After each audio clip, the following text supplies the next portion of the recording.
કે તમારું કહેવાનું હું કે દાતાર વિનાની ધરતી હોય તો ધરા ઉપર ન હોય ધર્મના થાંભલા તો આપ જમીન થાય ભેડા નાળા તાણિયા વિનાનું ટેકું રહીએ ને એ એવા થાંભલાઓથી ટેકું કે કોઈ થાંભલો એવો ખરો કેવો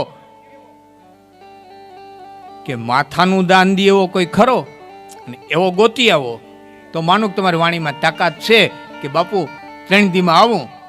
અને ખંભે પછડી નાખીને બાબા ઉપર નીકળી ગયા. વિંજલ પર એના જજમાન અમારા લીલા અટકના ચારણોના જજમાન ગાગ્યા. એ વિંજલ પર બરોબર ભાડું ટાણું અને આવી અને જય માતાજી કરી અને ઉભા રહ્યા. એ રામાપા ગાગ્યા ને જઈને જય માતાજી કરે પધારો પધારો કબીરાજ આવો વાળું કરવા. કે મામા એમ વાળું કરવા નહીં આવું. આ ચારણ નોખી ભાઈટનો આવ્યો છે, વેણ લઈને આવ્યો છે. વેણ દેતો શ્રીના પગથિયા ચડું કે આભના તારા લેવી દેવાની વાત હશે તો મારાથી ન બને. કારા માથાનો માણસ હોઉં, મારાથી બને એટલું કયો કે તારાથી બનશે એટલું જ છે કે તું તમને વચન દીધું. એ વાળું કરવા બેહાડી દીધા. વચનને બંધાણા વાળું પાણી કરીને બેઠા પછી કીધું કવિરાજ શું વચનમાં જોઈએ છે કે જામ સાહેબની હારે આ રીતે વાત થઈ છે અને મારે માથું જોઈએ છે. અરે ચારણ એ મારે ક્યાં બીજા પાસે માગવા જવું પડે તો મારું છે ને મારે ક્યાં કોઈને માગવું, માથું દેવું ને એમાં હું. એ વખતે કોઠા વિહોત્રીથી સગાવાલા બધા ગોજીયા મહેમાન અને એણે કીધું કે આજ તમારે અહીંયા આવું મહેમાન થયો છો તો હવે જામ સાહેબને માથું જોતું હોય તો જામ સાહેબને માથું હું દઈ કે ના પણ બાઘાભાઈ માગ્યું મારી પાસે એટલે હું દઈ કે તો આપણે જામને બતાવી દઈએ કે એક નહીં બે માથા દેનારા ધરતીને માથે પીડા છે. આ ક્યાં છેટું છે વિંજલ પર? આ હજી એના પરિવારો જીવે છે, હજી એના પેઢી દર પેઢીના છે. અને જામ સાહેબની કચેરીમાં જઈને કીધું હતું કે સાહેબ એક નહીં બેના જોતા બે ઉતારી દો. અને ત્યાં જામ સાહેબે કીધું હતું માથું નથી જોતું પણ મારે જોવું તો મારી રૈયતની માલિકો હજી આવા અડીખમ આદમી પીડ્યા છે કે નથી પીડ્યા.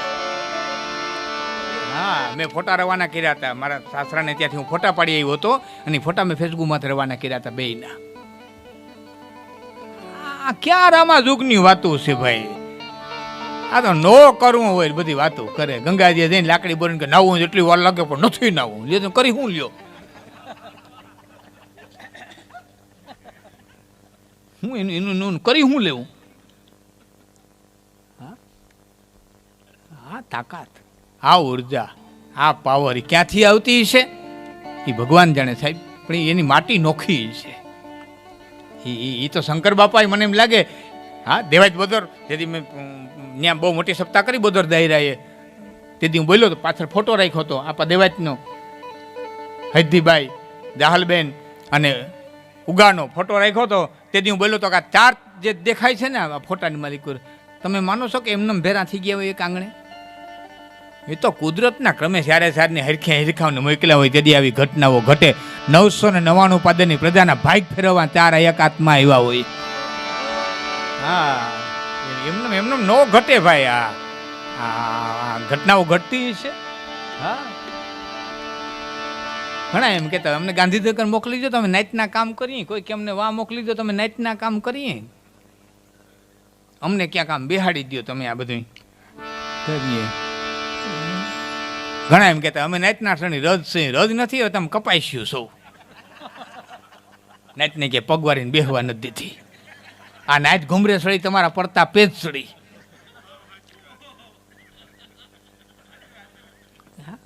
નાઇટ ગંગાનો પ્રવાહ છે બાપા, નાઇટ ગંગાનો. નાઇતે તરી, નાઇતે જેવી, નાઇતે મરી વાતો કરી.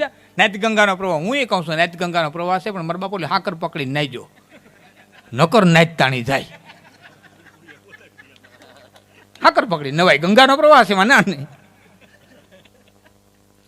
અમારે ગઢવી આપણને ગુમડું થયું હતું રોડ કાંઠાનું ગામ.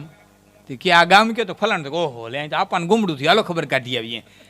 2 જણા આવે ને 4 જાય, 4 આવે ને 100 જાય. હું વાંચવાનો એટલા માટે કે તમને એક દાખલો દઉં.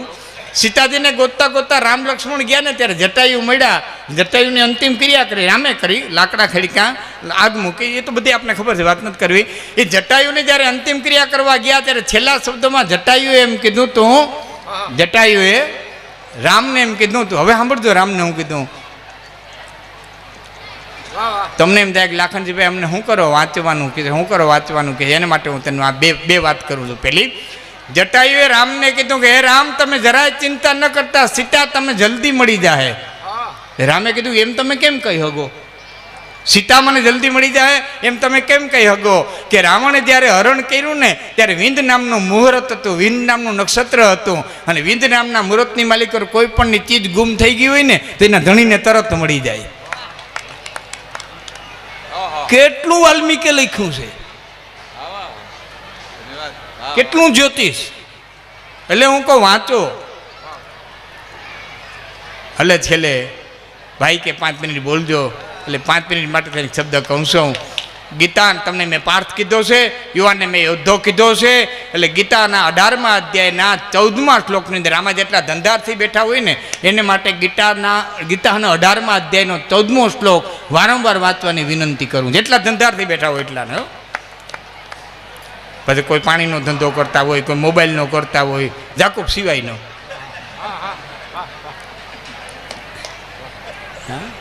મેં એક ભાઈને કીધું તમારે કેટલા દીકરા? મને કે ભાઈ 2 દીકરા. છોકરા શું કરે?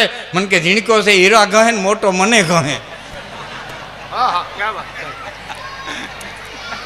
ગેલું તો જેટલા ધંધા કરતા હોય ને એને માટે ગીતાના 18મા અધ્યાયના 14મા શ્લોકની અંદર ભગવાન કૃષ્ણ કહે છે કે અધિષ્ઠાનમ કરતા ચ કર્ણ એવ ચ પૃથગ્વિદમ વિવિધ ચેષ્ટા ચૈવ દૈવમ ચ પંચમમ. હવે તમને એમ થાય આ સંસ્કૃત મારે લાંબુ હકાવવું નથી. કૃષ્ણે કીધું હે અર્જુન, જેને કાર્યમાં સફળતા મેળવવી હોય એને 5 વસ્તુનું ધ્યાન રાખવું પડે. પેલું અધિષ્ઠાન. તમારે ગુલ્ફીનું કારખાનું નાખવું તો હિમાલયમાં ન નખાય, અધિષ્ઠાન ગોતવું પડે. મારે આ ધંધો કરવો છે, બોક્સાઇડનો કરવો છે, આ કરવું છે, તો એ તમારે ધંધો ગોતવો પડે. અહીં થોડુંક રહેવા દે તો મારી વાત જરા કાલે ભાઈ. ભાઈ માસ્ટર અત્યારે ડિસ્ટર્બ ના કર્યો. માસ્ટર એ માસ્ટર એ માસ્ટર એનું ક્યાં ખબર છે મને? કે એમ નથી ખબર. માસ્ટર આ મને ડિસ્ટર્બ છે આમ પડખે. સાહેબ તમને ગીતા બધું આપશે. હું એક જ શ્લોક કહું છું. અધિષ્ઠાનમ. કૃષ્ણ કહે છે પેલા સ્થાન નક્કી કર્યું. તારે શું ધંધો કરવો છે? એનો કાચો માલ ક્યાંથી મળશે? ગ્રાહક ક્યાંથી મળશે? મજૂર ક્યાંથી મળશે? પહેલાં અધિષ્ઠાનમ. પછી બીજો શબ્દ કૃષ્ણે કીધો કરતા. તું પોતે તૈયાર છો, સક્ષમ છો, તારું મન એના માટે તૈયાર છે, તને એનો અનુભવ છે? કરતા. ત્રીજો શબ્દ કીધો છે કૃષ્ણે કર્ણમ. કર્ણમ એટલે હથિયાર. તારે ખેતી કરવી તો એ પ્રમાણેના ઓજાર, ધંધો કરવો હોય તો એ પ્રમાણેના ઓજાર. ચોથો શબ્દ કૃષ્ણે કીધો વિવિધ ચેષ્ટા. અનેક પ્રકારની પ્રકૃતિ ચેષ્ટાઓ કર. અને 4 કર્યા પછી જો તને સફળતા ન મળે તો દૈવમ છે પંચમમ. પછી ભાગ્યને દોષ દે. પરબારો ભાગ શું કરો? કાંઈ કર્યા વિનાનો ખાટલામાં પીડ્યો કે ભાગ છે, ભાગમાં છે. ભાગમાં એમ કે મરેગલું હાવતના મોઢામાં ન પડે, એને શિકાર કરવા જ નહીં કરવું જ પડે. કોઈ હાવત બેઠો હોય મોં ફાડીને કે મરેગલું આવે ના, શિકાર કરવા નીકળવું જ પડે. એમ તમારે ધંધો કરવા નીકળવું પડશે. આળસનો ત્યાગ કરવો પડશે. અને કરવો પડશે. તો આટલા માટે હું તમને કહું છું કે રામાયણ વાંચો, ગીતા વાંચો, દેવી ભાગવત વાંચો. તો આપણે શક્તિના ઉપાસક છીએ તો દેવી ભાગવતમાં તમને એટલું જ મળી રહે. પણ તમે પોતે વાંચો. કમસે કમ એટલો નિયમ લ્યો કે કાયમ હું 1 પાનું વાંચે, 2 પાના વાંચે. 10 મિનિટ મોબાઈલને એક બાજુ મૂકી દો. આ નહોતો એ કોકના કબાટમાંથી પુસ્તકનું ખૂન થઈ ગયેલું નીકળ્યું, અને તે ખૂની મોબાઈલ નીકળ્યો. સાહેબ ચારણ એક છે.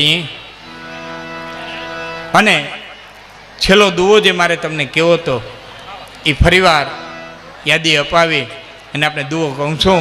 પછી મારા શબ્દોને વિરામ. કે આનંદ કે કરુમ આનંદા હગા હરા કે હપ. આનંદ કે કર્મ આનંદા હગા હરા કે હપ.